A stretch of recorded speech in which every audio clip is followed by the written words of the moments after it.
서울의 추운 겨울밤. 지은은 스마트폰 화면을 내려다보며 몸이 얼어붙는 듯한 충격을 받았다. 회사 동료가 보낸 메시지에는 그녀와 민지가 카페에서 몰래 입맞춤을 하는 사진이 첨부되어 있었다.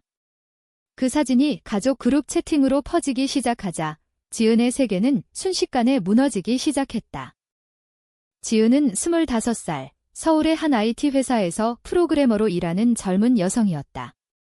그녀는 늘 강인하고 독립적인 이미지로 주변 사람들을 대했다. 긴 검은 머리를 단정하게 묶고 날카로운 눈빛으로 문제를 해결하는 그녀의 모습은 동료들 사이에서 신뢰를 얻었다. 하지만 속으로는 늘 불안감이 자리 잡고 있었다. 어린 시절부터 부모님의 기대 속에서 자란 그녀는 완벽한 딸이 되기 위해 자신의 감정을 억눌러 왔다. 민지를 만난 건 2년 전 대학 동창 모임에서였다. 민지는 28살, 출판사 편집자로 일하며 조용하고 사려 깊은 성격을 가진 여성이었다. 짧은 웨이브 머리에 부드러운 미소가 인상적인 그녀는 지은의 마음을 사로잡았다.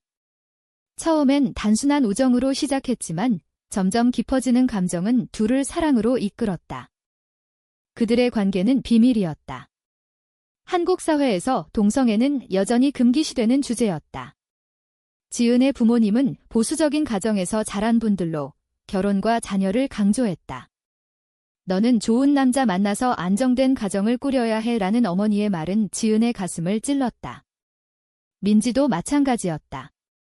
그녀의 가족은 시골에서 올라온 전통적인 집안으로 딸의 미래를 걱정하며 끊임없이 선을 주선했다. 둘은 이런 압박 속에서 몰래 만남을 이어갔다. 카페에서 손을 잡고 공원에서 산책하며 서로의 고통을 공유했다. 하지만 그 사진 유출은 모든 걸 바꿔놓았다. 지은은 즉시 민지에게 전화를 걸었다. 민지야, 어떻게 된 거야? 사진이 가족들한테 갔어. 민지의 목소리는 떨리고 있었다. 나도 모르겠어? 동료 중 누가 봤나 봐. 미안해. 지은아, 그날 밤. 지은은 집으로 돌아가지 못하고 민지의 원룸으로 향했다. 문을 열자 민지가 눈물을 흘리며 기다리고 있었다. 둘은 서로를 안고 울었다. 우리가 왜 이렇게 살아야 해? 지은이 속삭였다. 민지는 고개를 저으며 말했다.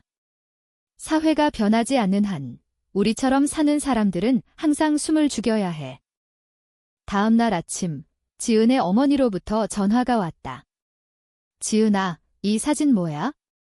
너 미쳤어. 어머니의 목소리는 분노와 실망으로 가득 차 있었다.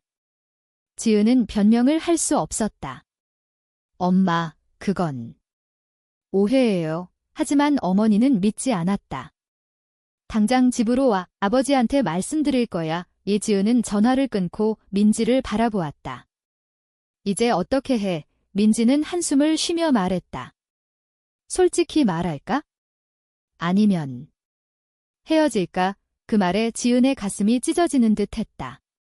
헤어짐은 상상도 할 수 없었다. 하지만 가족의 압박은 점점 커져갔다. 지은은 회사로 출근했다. 동료들의 시선이 느껴졌다. 누군가 사진을 퍼뜨린 건 분명했다. 점심시간, 그녀는 용기를 내어 민지와 함께 대화를 나누기로 했다. 카페에서 만난 둘은 미래를 논의했다. 우리가 함께 살 수 있는 방법이 있을까? 지은이 물었다. 민지는 고개를 저었다. 한국에서. 어렵지. 해외로 갈까? 하지만 둘 다 직장과 가족을 포기할 수 없었다. 그날 저녁, 지은의 아버지가 집으로 찾아왔다. 너 이런 식으로 살면 안 돼. 우리 집안 망신이야. 아버지의 말은 지은을 무너뜨렸다. 그녀는 울면서 말했다. 아빠, 저 사랑해요. 민지 없이 못 살아요. 아버지는 화를 내며 나갔다. 그 후 며칠 동안 지은과 민지는 거리를 두었다. 지은은 집에서 어머니의 설득을 받았다. 좋은 남자 소개할게. 정상적으로 살아. 어머니의 말은 지은의 마음을 아프게 했다. 민지도 가족으로부터 비슷한 압박을 받았다. 너 왜 아직 결혼 안 해? 이상한 소문 들리던데. 민지의 어머니는 의심의 눈초리를 보냈다. 둘은 몰래 메시지를 주고받으며 버텼다. 하지만 사회의 시선은 점점 무거워졌다. 지은의 회사에서 소문이 돌기 시작했다. 지은이 레즈비언인가 봐. 동료들의 수군거림이 들려왔다. 지은은 스트레스로 잠을 이룰 수 없었다. 한 주 후, 민지가 지은에게 제안했다. 우리 잠시 헤어져 보자. 상황이 안정될 때까지 지은은 반대했다. 그럴 수 없어. 너 없이 어떻게 살아. 하지만 민지는 단호했다. 이대로 가다간 둘 다 망할 거야. 지은은 눈물을 흘리며 동의했다. 헤어짐의 시작이었다. 하지만 그건 진짜 끝이 아니었다. 지은은 속으로 결심했다. 이 사회의 벽을 뚫고 민지와 함께할 방법을 찾겠다고. 헤어짐 후 한 달, 지은은 일상에 매달려 버텼다. 회사에서 더 열심히 일하며 감정을 억눌렀다. 하지만 밤마다 민지의 생각이 떠올라 잠을 설쳤다. 민지도 마찬가지였다. 출판사에서 책을 편집하며 하루를 보냈지만 지은의 빈자리가 느껴졌다. 둘은 가끔 메시지를 주고받았지만 그마저도 조심스러웠다. 잘 지내? 응, 너도. 이 짧은 대화가 전부였다. 지은의 가족은 그녀를 감시하기 시작했다. 어머니는 매일 전화를 걸어 오늘 뭐 했어? 라고 물었다. 아버지는 좋은 사람 소개할게 라며 압박을 가했다. 지은은 거부할 수 없었다. 결국 어머니가 주선한 선자리에 나갔다. 상대는 30살의 변호사, 준호였다. 그는 친절하고 안정된 직장을 가진 남자였다. 지은 씨, 취미가 뭐예요? 준호의 질문에 지은은 건성으로 대답했다. 독서요. 마음은 민지에게 가 있었다. 선자리 후 어머니는 만족스러워했다. 준호 씨 어때? 괜찮지. 지은은 고개를 끄덕일 수밖에 없었다. 민지는 비슷한 상황이었다. 가족 모임에서 사촌이 민지 언니, 남자친구 없어? 라고 물었다. 민지는 웃으며 자직이라고 대답했지만 속으로는 괴로웠다. 그녀는 지은을 잊기 위해 새로운 취미를 찾았다. 요가 클래스에 등록했다. 그곳에서 만난 수지는 밝고 활기찬 여성이었다. 26살, 디자이너로 일하는 수지는 민지에게 관심을 보였다. 민지 씨, 같이 커피 마실래요? 수진의 제안에 민지는 망설였다. 하지만 지은과의 거리를 두기 위해 받아들였다. 수진과의 만남은 점점 잦아졌다. 민지는 수진에게 호감을 느꼈지만 지은에 대한 감정이 사라지지 않았다. 어느 날 지은은 우연히 민지와 수진을 카페에서 봤다. 둘은 웃으며 대화하고 있었다. 지은의 가슴이 아팠다. 민지가 다른 사람을. 그녀는 즉시 민지에게 메시지를 보냈다. 그 여자 누구야? 민지는 놀라서 대답했다. 친구야. 왜? 지은은 질투심에 사로잡혔다. 헤어지자고 한 건 너잖아. 그런데 벌써 다른 사람. 민지는 화가 났다. 너도 선자리 나간 거 알아? 준호 씨랑 이지은은 충격받았다. 어떻게 알았어? 소문이야. 둘의 대화는 싸움으로 번졌다. 그날 밤, 지은은 민지를 만나기로 했다. 공원 벤치에서 만난 둘은 서로를 원망했다. 왜 나를 버렸어? 지은이 울며 말했다. 민지는 눈물을 참으며 대답했다. 버린 게 아니야? 보호하려고 한 거지. 하지만 지은은 믿지 않았다. 수진이랑 뭐야? 좋아해. 민지는 솔직히 말했다. 모르겠어. 너 때문에 혼란스러워. 그 말에 지은은 배신감을 느꼈다. 우리 끝내자. 진짜로 그녀는 그렇게 말하고 돌아섰다. 민지는 붙잡지 못했다. 헤어짐 후 지은은 준호와 데이트를 시작했다. 가족의 압박 때문이었다. 준호는 좋은 사람이었지만 지은의 마음은 비어 있었다. 민지는 수진과 가까워졌다. 수진은 민지의 감정을 눈치챘다. 민지 씨, 과거에 무슨 일 있었어? 민지는 고백했다. 전 여자친구가 있었어. 수진은 놀라지 않았다. 나도 바이섹슈얼이야. 괜찮아. 이민지는 수진에게 위안을 받았지만 지은에 대한 그리움은 사라지지 않았다. 사회적 압박은 계속됐다. 지은의 회사에서 동성애에 대한 부정적인 이야기가 나왔다. 요즘 그런 사람들이 많아. 이상의 이 동료의 말에 지은은 속으로 아파했다. 민지도 출판사에서 비슷한 경험을 했다. 책 편집 중 동성애를 다룬 소설을 거부하는 상사의 태도가 그녀를 괴롭혔다. 이런 건 안 팔려. 상사의 말은 민지의 자존감을 떨어뜨렸다. 한 달 후, 지은은 준호로부터 프로포즈를 받았다. 결혼하자 지은은 망설였다. 가족은 기뻐했다. 드디어 정상 궤도로 돌아왔어. 어머니의 말에 지은은 눈물을 흘렸다. 민지는 수진과 관계를 발전시켰다. 하지만 마음 한구석이 불편했다. 이게 정말 나의 선택일까? 그녀는 자문했다. 결혼 준비 중 지은은 매일 후회를 느꼈다. 웨딩드레스를 입어보며 민지의 얼굴이 떠올랐다. 이게 맞는 걸까? 그녀는 혼자 중얼거렸다. 준호는 착했지만 사랑이 아니었다. 가족의 기대가 그녀를 올가매고 있었다. 어머니는 준호처럼 좋은 사람 없어. 행복할 거야 라고 말했다. 하지만 지은의 행복은 민지에게 있었다. 민지는 수진과 함께 여행을 갔다. 제주도에서 바다를 보며 수진은 말했다. 민지, 나랑 진지하게 사귈래? 민지는 망설였다. 시간이 필요해. 수진은 이해했다.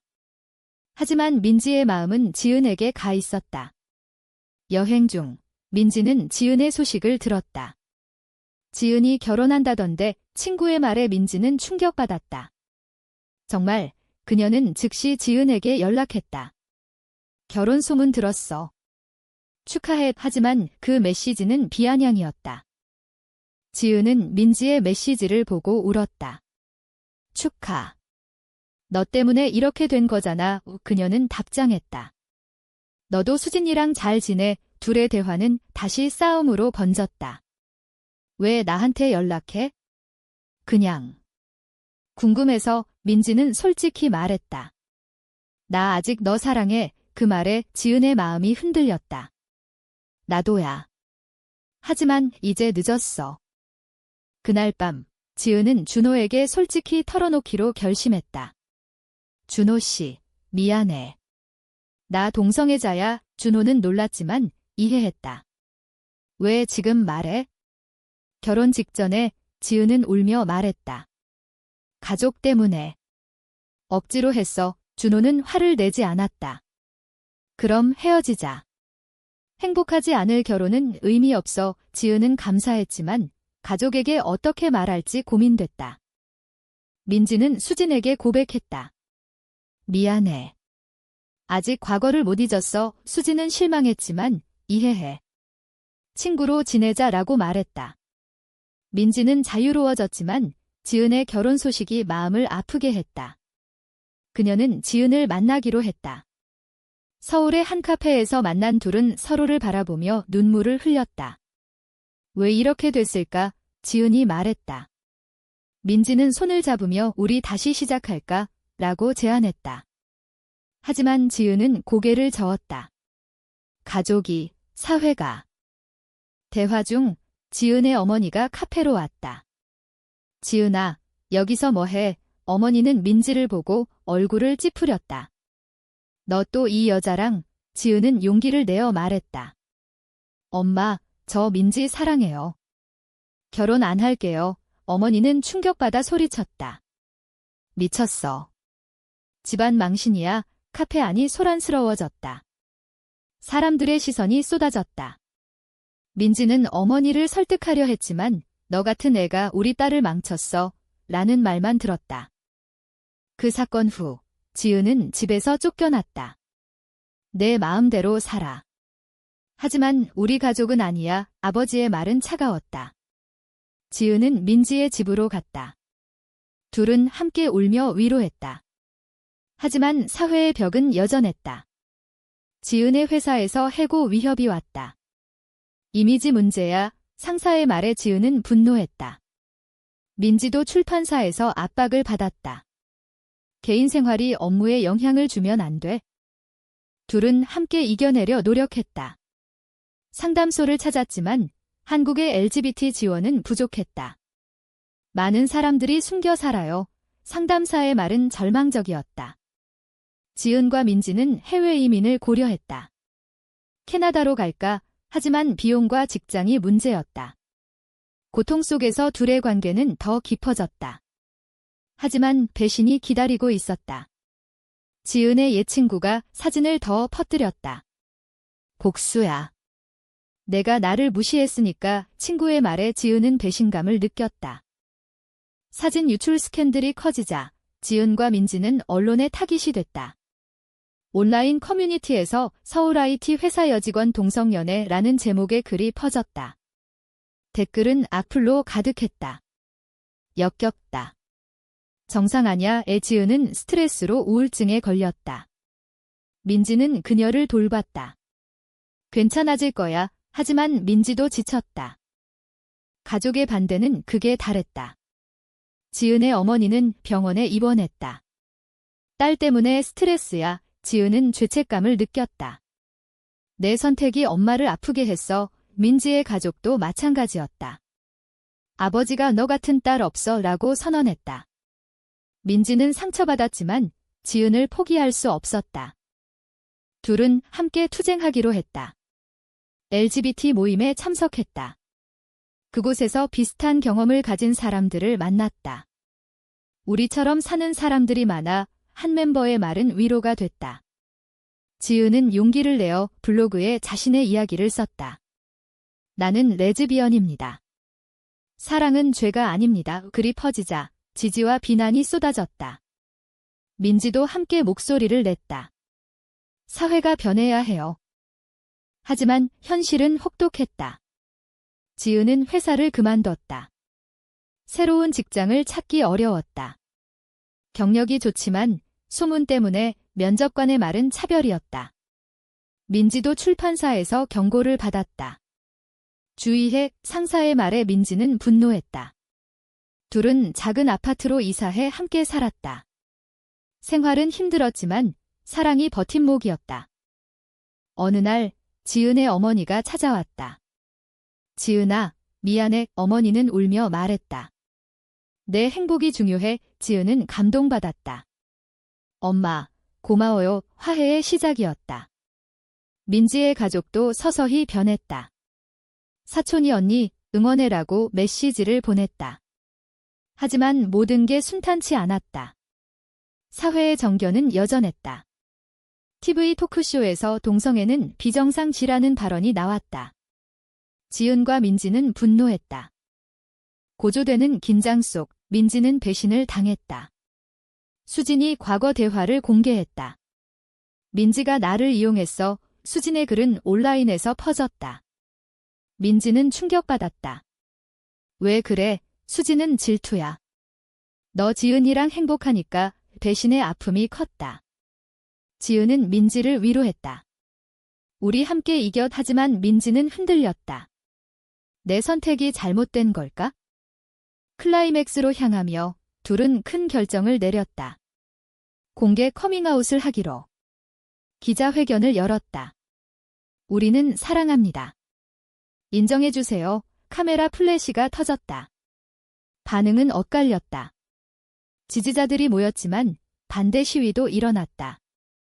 동성애 반대, 피켓이 보였다. 지은과 민지는 위협을 받았다. 죽어라 라는 협박 메시지가 왔다. 공포 속에서 둘은 더 단단해졌다. 가족의 지지가 늘었다. 지은의 아버지가 미안하다. 내 선택 존중할게 라고 말했다. 민지의 어머니도 따라 행복해라 라고 눈물을 흘렸다. 하지만 사회적 비용은 컸다. 지은은 프리랜서로 전환했다. 민지는 새로운 출판사를 찾았다. 시간이 흘러 지은과 민지의 삶은 안정됐다. 공개 후 그들은 LGBT 활동가로 변신했다. 세미나에서 강연하며 사랑은 자유다라고 외쳤다. 많은 사람들이 공감했다. 덕분에 용기 냈어요. 한 청년의 말은 뿌듯했다. 하지만 상처는 남아 있었다. 과거의 배신과 손실이 가슴에 새겨졌다. 지은은 민지와의 관계를 돌아봤다. 우리가 겪은 고통, 같이 있었어. 민지는 미소 지으며 너와 함께라면. 둘은 서울의 작은 집에서 행복을 찾았다. 가족과의 관계도 회복됐다. 어머니가 민지, 같이 밥 먹자라고 초대했다. 사회는 천천히 변하고 있었다. 동성 결혼 법안 논의가 시작됐다. 하지만 모든 게 완벽하지 않았다. 여전히 정견이 존재했다. 지은의 옛 동료가 너 때문에 회사 이미지 망쳤어 라고 비난했다. 민지도 온라인 트롤링을 당했다. 가짜 사랑 댓글은 아팠다. 둘은 서로를 의지하며 버텼다. 우리의 선택이 옳았어, 지은이 말했다. 마지막으로 그들은 미래를 계획했다. 아이를 입양할까? 민지의 제안에 지은은 동의했다. 하지만 법적 장벽이 있었다. 언젠가 가능해질 거야 희망을 품었다. 이야기의 끝에서 지은은 일기를 썼다. 사랑을 위해 포기한 것들 후회 안 해. 이 선택은 과연 옳았을까?